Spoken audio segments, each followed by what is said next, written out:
دنیا کا ہر انسان سکون کی تلاش میں ہے اور اس سکون کو حاصل کرنے کے لیے دن رات لگا رہتا ہے اور اسی کے اوپر اپنی ناکامی اور کامیابی کا دار و مدار سمجھتا ہے، مگر غلط فہمی یہ ہوئی کہ جن اسباب سکون کو وہ حاصل کرنا چاہتا ہے ان میں سکون ہے ہی نہیں۔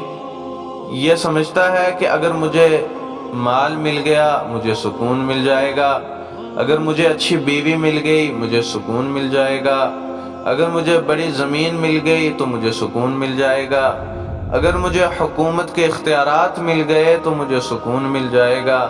اسی لیے ہر بندہ زن زر زمین اور حکومت حاصل کرنے کے لیے لگا رہتا ہے، ان چیزوں میں سکون تلاش کرتے پھرتا رہتا ہے۔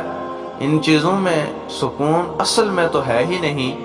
قرآن مجید میں اس کا حل بتا دیا، الا بذکر اللہ تطمئن القلوب، کہ جان لو اللہ کی یاد کے ساتھ دلوں کا سکون وابستہ ہے۔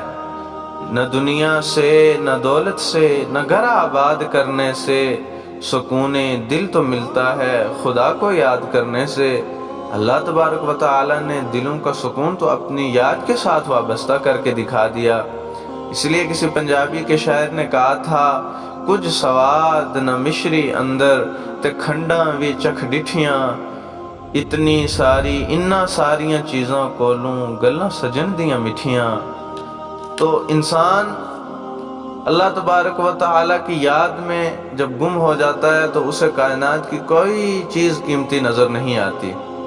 اس لیے اللہ تعالیٰ ارشاد فرماتے ہیں، اے ایمان والے اللہ کا ذکر کثرت کے ساتھ کیا کر۔ اور عجیب بات یہ ہے کہ اللہ تعالیٰ کا ذکر تو بندہ کرتا ہے اور اللہ تعالیٰ بندے کا ذکر کرتے ہیں۔ فرمایا کہ تم مجھے یاد کیا کرو میں تمہیں یاد کیا کروں، فاذکرونی اذکرکم۔ تو اب اس کا یہ مطلب نہیں کہ ہم کہیں اللہ اللہ اللہ تو اللہ ہمیں کہے بندے بندے بندے، بلکہ نہیں، یاد کرنے کے اپنے اپنے انداز ہوتے ہیں۔ اب اس کی مثال یوں سمجھیے کہ آپ کے بیٹے کسی بڑے افسر کے پاس انٹرویو دینے کے لیے جا رہے ہوں تو وہ افسر آپ کا دوست ہو تو آپ اس کو فون کرتے ہیں کہ جی میرا بیٹا آپ کے پاس انٹرویو دینے کے لیے آ رہا ہے، آپ اس کو سلیکٹ فرما لیں، آپ اس کو سلیکٹ کر لیں۔ تو کہتا ہے جی اچھا، میں وعدہ کرتا ہوں میں اسے سلیکٹ کر لوں گا۔ تو پھر انٹرویو سے ایک دو دن پہلے آپ پھر اسے یاد دلاتے ہیں کہ جی وہ میں نے آپ کو فون کیا تھا، آپ میرے بیٹے کی مدد فرمائیں۔ تو وہ آپ کے بیٹے کی کہتا ہے جی میں مدد فرماؤں گا۔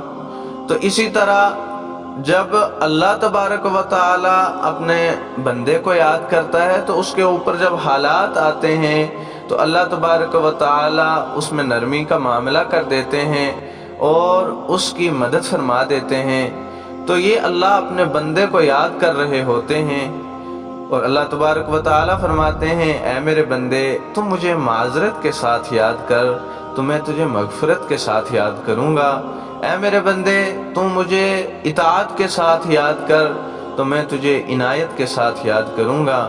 تو اللہ تبارک و تعالی کی یاد اور اللہ تبارک و تعالی کے ساتھ، اللہ کے ذکر کے ساتھ انسانوں کا دل اور دلوں کا سکون وابستہ اللہ نے رکھا۔ تو اسی لیے مقصد زندگی اللہ کی بندگی ہونی چاہیے اور مقصد حیات اللہ تبارک و تعالی کی یاد ہونی چاہیے۔